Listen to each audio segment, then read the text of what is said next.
You with me? Wow. What'd you think of that? I don't know.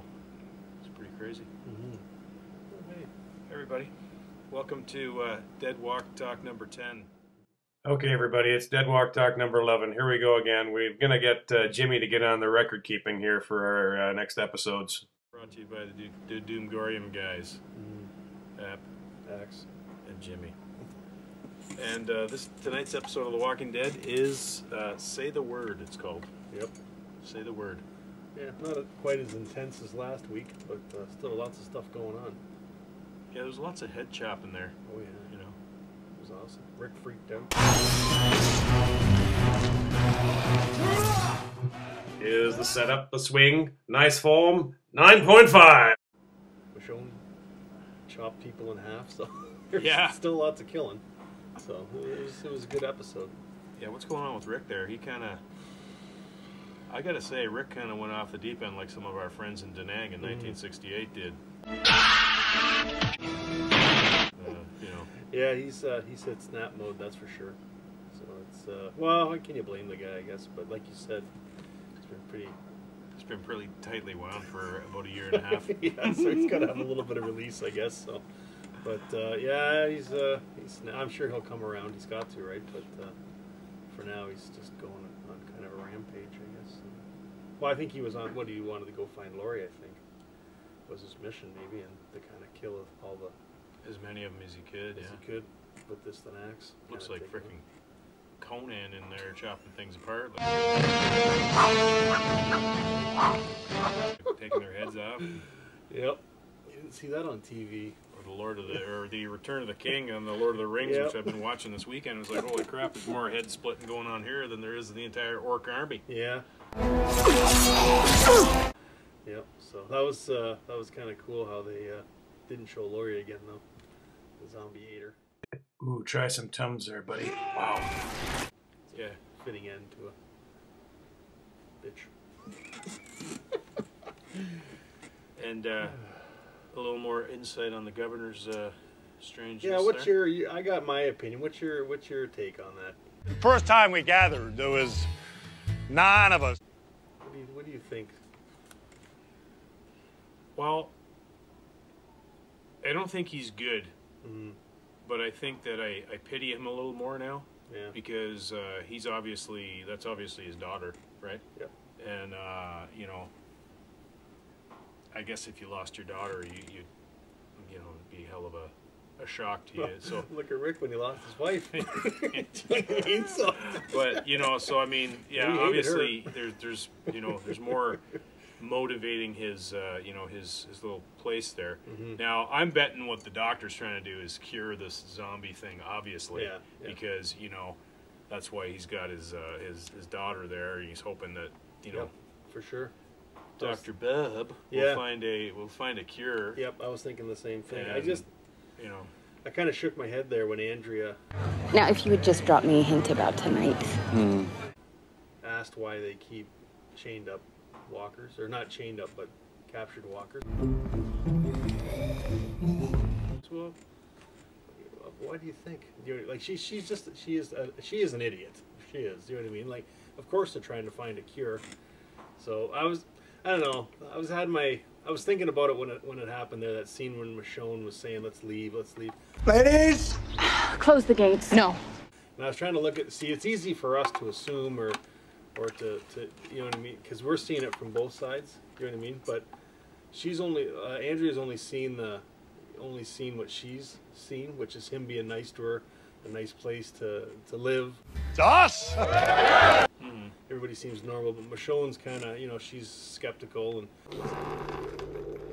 you know, she reads between the lines. Yeah, really, realistically, if you're looking at it through Andrea's eyes, wouldn't that be a nice place to stay after being on the road running for 2 years?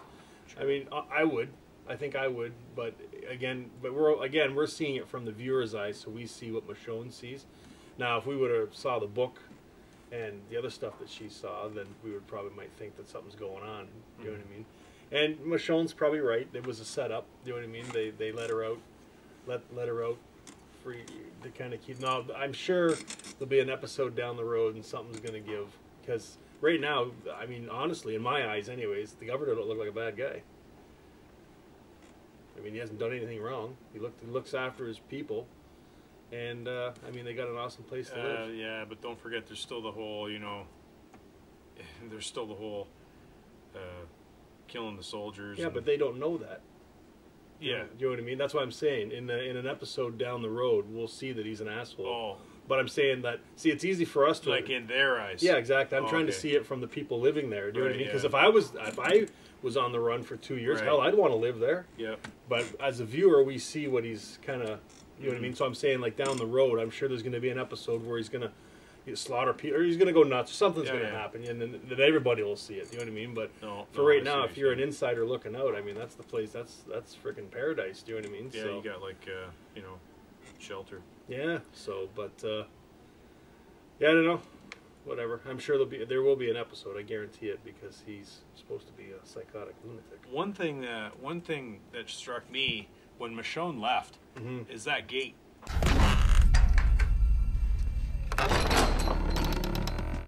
Like, here you got this community, and again, it's kind of like when in last season where everybody was on this farm, and I think at some point I said to you, they're living in a dream world here. Like, there's going to be something to come through there, and that farm's going to be annihilated, right? Yep. Well, look at that gate. I mean, Merle went like this. Yep.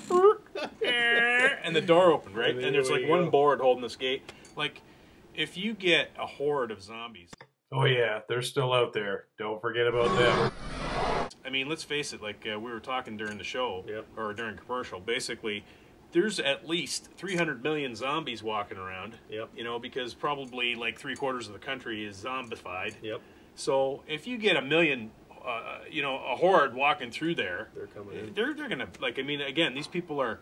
I understand why they're. I know what you're saying. They're there because it's this sense of safety after so much horrible stuff. But I mean, man, like if somebody came through there, that little. Yeah. I mean, if a horde came through there, they're gonna be toast. And Pedro with his little pistol is not going to do too much on top of the bus there. You better get a lot more guys than that. Yeah, Exactly. It's like, So, but I mean, I don't know. For me, Yep. I know I wouldn't, for like myself personally, I don't think I would want to watch an event that they staged there. Like, Yeah, I was thinking the same thing. I mean, it could be somebody's mom or somebody's brother out there that they're using exactly. for props, right? So. In this corner, we got Leroy the Mailman at 82 pounds versus your Ed Peru at 92. Ed Peru's looking pretty good. Yep. But I mean, I guess if you're shell shocked and not everybody's professionals like But us. he's got an answer for he's got an answer for everything though. You know what I mean? Oh, the governor? Yeah. Anytime someone questions him, he's always got an answer. So he's either well prepared or he's just like he's always whatever. When Michonne questioned him about the army vehicle and. How about this? I keep a lid on your little outburst. Oh, any question he gets answered, he's always got the right. He always says the right thing. Now, whether it's the truth or not, we don't know. Sure. But I mean, he's. Well, how about Daryl? Little ass kicker, you like that, huh? You like that, sweetheart? Daddy Daryl. You know what? He is like I hope they don't kill him off because he is just. I mean, he's so into that group. You know what I mean? Like I would say he's probably more into that group than Rick is. Little ass kicker. Yeah, little ass kicker. He's holding the baby and he's smiling now and he's all lovey-dovey. So like I said to you, if they kill him off, I'll probably stop watching the show because he's like I'm starting to like him a lot. Yeah. So okay, I'm gonna put this question out here, and we might get in trouble for saying it. If you were in that situation with the baby, okay, and as awful as this sounds, realistically, would you want to keep that baby? Realistically? Hush, little baby. me, I would, yes. Would you? Well, I couldn't do No. anything else. I mean, I couldn't do that. I mean, like, let's face it, man. This thing has happened, and what are you gonna do? Like, I mean, are you gonna let the human race become extinct, or I guess the whole thing of it, like, what are you gonna do? I mean, I couldn't do that. I mean, Yeah. I couldn't do anything bad to that baby. No, I mean, neither could I. I I think to myself, what, that's going to be such a burden, because even when they went to the daycare to get the formula, there was only 2 cans in there. So what are they going to do when they run out of formula? Well, I'm just thinking of, see, it's all about Lori. But you know what, though? She was a bitch when she was alive, and look what she left them when she was dead. You know what I mean? It's like...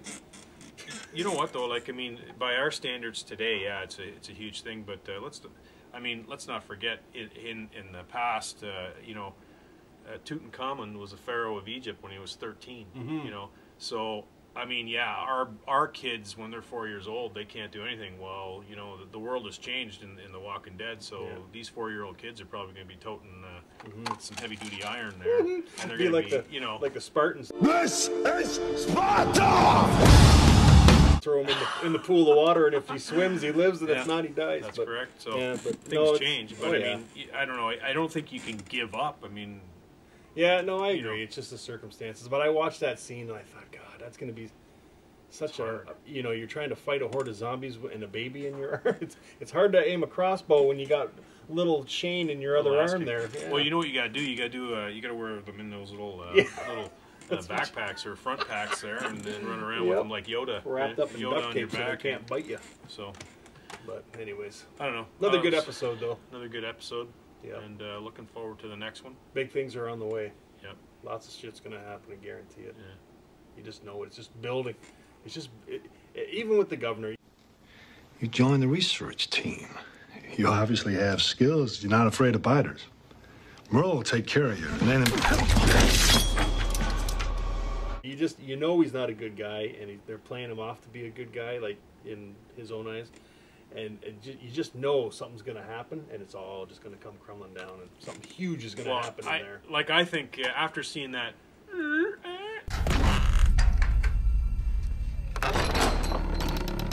gate today, I think his little paradise. I mean, it's gonna get you know, something's gonna happen. Yeah. I mean, there's more walkers out there than people manning the walls, so something's got to give eventually. But you know, that will happen at another time. Yes. And when it does, that's when they call us. You want to have one of these. You don't want to be going in there with you know. Remember what happened to T-Dog when he took his armor off? I'm still sad about T-Dog. Yeah. So, that's all I can say to you. Yeah. Really. Where's Carol? Carol. Oh yeah, Carol. They must have. She has to be in the next episode. You know, Yeah. like they'll have to have her. But yeah, she wasn't in, and they didn't even talk about her. You know, that pissed me off a little bit because they didn't even have a scene to kind of try and find her. I think they're just assuming, and too much has happened, right? Like everything that's happened here is like put them back on their heels, and they don't even have a chance, right? Daryl's in daddy mode. So Daryl's in daddy mode. They had to get formula. They had to you know batten down the whole prison, and in the process, she's kind of slipped through the crack. Yeah. Next episode they'll go look for her. Maybe Michonne. You just slow me down anyway. Don't worry, Andrea. I'm sure you'll see her again. She'll save your dumb ass sometime soon. That'd be nice. We'll come across Carol. I hope she's still alive. I like Carol. I like Carol, yeah. She's cool. Yep. So, all right. Well, all right then. Are we good? I think we're good. Okay. Okay, well, stay tuned for more episodes of Dead Walk Talk right here in the Doomgorium dungeon. And stay tuned for more reviews on the Doomgorium report. And let us know what you think. Definitely. And make sure every time something happens, you've got a full clip in here and the half ones in your belt, because that's what happens, all right? You need to have a full clip. If you don't have a full clip, well, I'd like to get a katana like that. Like, we'd have to go get we got to get some swords like Michonne, because that's pretty cool. That was a nice slicing body shot. It's a pretty good ham slice sort of shot that guy had. Anyways, stay tuned, stay scared, fight evil, and we'll see you later. Is that a phone ringing? It's the Yugoslavian line. We gotta go. See you later. Stay scared. Stay here.